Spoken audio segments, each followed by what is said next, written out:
دا ملګري پوښتنه کړې ده چې د میت غسل او کفن دې طریقه څنګه ده. بعضې خلک دا لوټه راخلي استنجا ورته کوي، دغه شیونه نشته.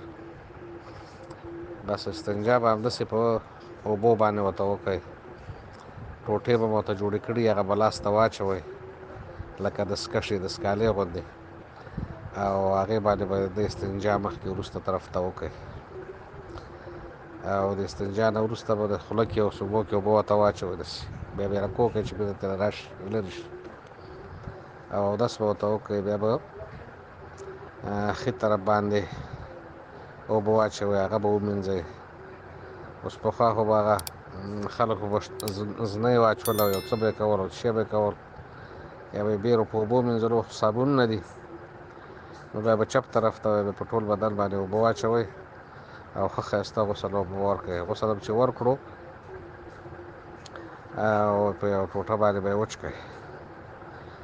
د هغې نه وروسته به تاسې درې هغه جوړ کړي ښه، درې ټوټې، دوه امبړې به وي غټې غټې، لوی څادرونه چې سره راټولې کړي، سر ته هم غوټه شي او ټوټه ته تاو شي خپو ته، او یو به کمیس جوړه کړئ. اوس دا هغه نه ده چې لایف یې راته وښیم، کمیس به داسې ټوټه راکت کړي، کمیس په اندازه باندې، بیا به یې داسې منځ کې څیرې کړي او دا میت به واچوي، دا داسې اوږد به دې غځولي، بېرته به یې داسې سر باندې راتاو کړي، دا سر به یې پکې رانباسئ، دا به یې کمیس شي، او دوه څادرونه به لاندې باندې په راتاو کړئ، او سر ته به یې غوټه ورکړئ او خپو ته به یې غوټه ورکړئ.